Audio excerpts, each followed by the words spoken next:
What's good, y'all? This is your boy Tony Sway, and this is Tony Sway's True Hollywood Stories meeting Frankie J.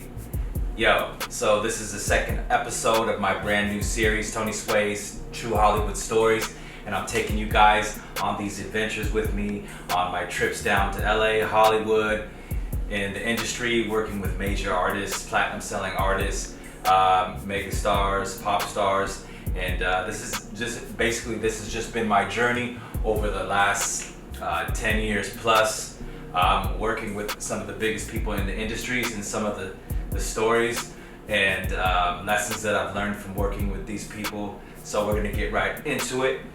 I'm living out in Oregon, right? So it's me and my boy Louie. I'm out in Oregon. Twitter had just started popping off. I'm like, what's this Twitter nonsense? Like, I'm still on MySpace, you know what I'm saying? I'm still on MySpace. I'm pushing these beats and stuff like that on MySpace. I'm pushing these beats on a site called SoundClick, if y'all remember that. So I'm on here, and then I'm starting to follow musicians and singers on Twitter. At first I thought it's just a bunch of like just old people, you know, that type of thing, but I'm seeing there's like Usher and there's different people on Twitter. And I was like, all right, and so I start following the people that the people that I mess with. So I'm following Frankie J, I'll be sure, Usher, just anybody who had music that I admired. I just started following the Twitters, and then long and behold, people started sending out their email addresses for beat submissions. And I was like, you know what? Damn, I'm gonna have to send some beats to these emails because I'm all about that action. And I'm sitting here in a small little town in Oregon trying to figure out how to make it in the music industry. And this is before social media was really, really big. It had just started to become a thing with MySpace, and Twitter, like I said, just dropped. So it wasn't really the norm yet, you know. So a couple people are putting their email addresses out for submissions.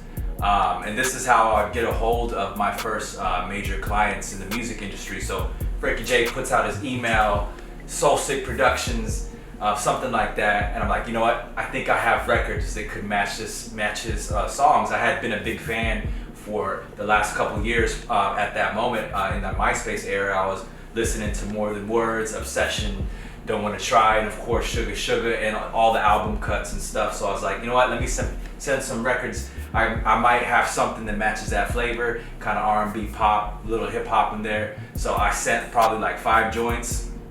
I get a reply within a day, and it's like, he's like, yo, I'm feeling this. I probably have the original email if I look hard enough.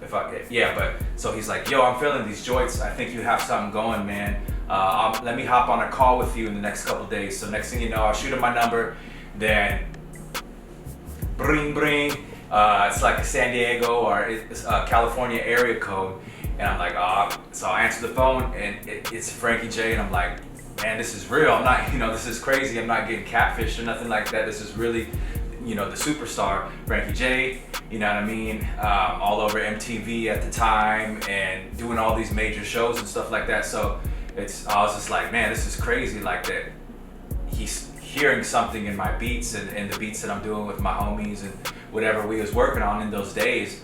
So boom, on the phone, couple hours, super humble guy, have a lot more in common than I realized. He's sharing stories about his come up and how he started off and how the struggle of coming up and having, the struggle of coming up and not having like everybody, believe in you, but that fueling him to actually go the extra mile and show everybody that, yo, I can do this. And, so it was, it's a long story, but long story short, he proves everybody wrong. He ends up writing hits, he got the vocals, and he gets his start in the industry, and eventually gets record deals and whatnot. And it's just an amazing story. So that kind of turned into me submitting more records to him, and just sending things back and forth. And eventually he starts recording vocals, and I'm like losing my mind. Like, the vocals are insane, and it was just a lot of back and forth records, back and forth through the email.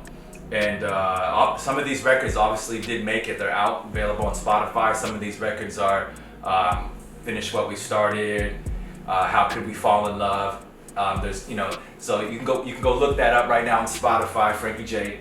And so sending these records, and he's like, hey, shoot, Tony, man, I want you to come down here and let's do something in person. Let's get a vibe in the studio in person. So I'm like, let me see if I got some time. And really, I'm like going crazy, like, yeah, I gotta do this. And I ain't got much money in my pocket. I'm just starting to make a little dough off my music at the time. So I go hop over, I get that payday loan. You know what I mean? I get that payday loan for like $300. I think the ticket may have been like, at that time, maybe had it been in the 200s. So I had enough. Then I had a little bit left over to have, buy some food and whatnot.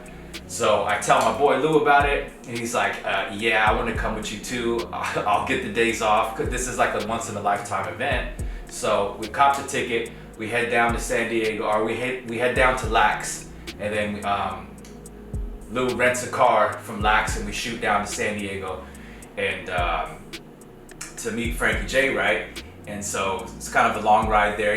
Lax has, there's a lot of traffic in LA, so we're swerving and whatnot. We're nervous. We're kind of don't really believe it's happening. So Frankie J we arrive in San Diego. Frankie J pulls up with the homie, and it's like, okay, it's really him. He got the FJ chain, got the fedora, and I'm like, damn, I can't believe this is happening. So we head to the studio, right? And it's just like working right away. He got the joints on, he got some of the beats that we worked on are playing in the lab, and he's just ready to work. So, and we're asking him about how he made his hit records and whatnot, and like we're just overwhelmed because he's just full of knowledge and talent. So we're just picking his brain, and we want to soak up some of that knowledge and really learn and just be humble. And so we're just asking questions and stuff. And the number one thing that I learned from Frankie J when I first met him is, first and foremost, he is all about the craft, all about the work, all about building that catalog and putting that effort into these records to put that heart and soul and blood, sweat, and tears that goes into those records. He pours everything into them, and that's what I started noticing with these different people that I'm meeting out in LA. Each megastar, their stories are somewhat similar, is that they were just constantly putting constant effort into the music they were doing, to the point where they're just consumed by it. And that's kind of what I learned from meeting Frankie J from the first time. So it was a real beautiful time. We got a room next to the studio. We're in the studio, from night to day or day to night, pretty much just writing.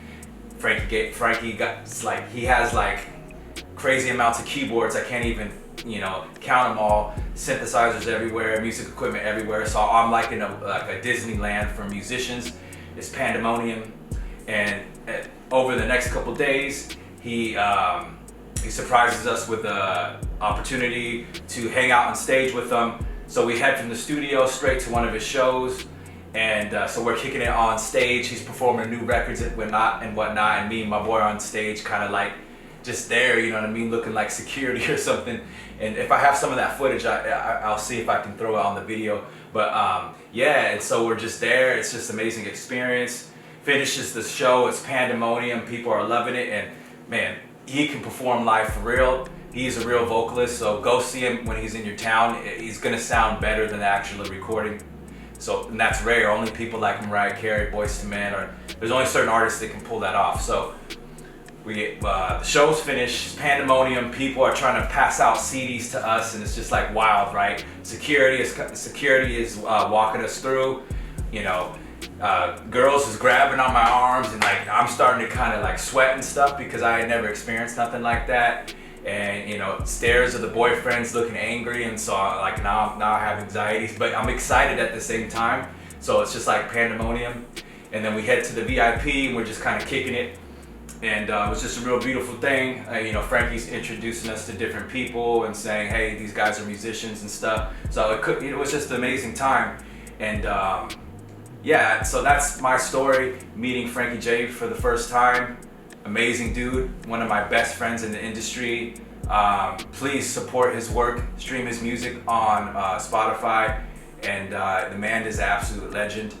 So that is my story, Tony Sway's True Hollywood Stories, meeting Frankie J.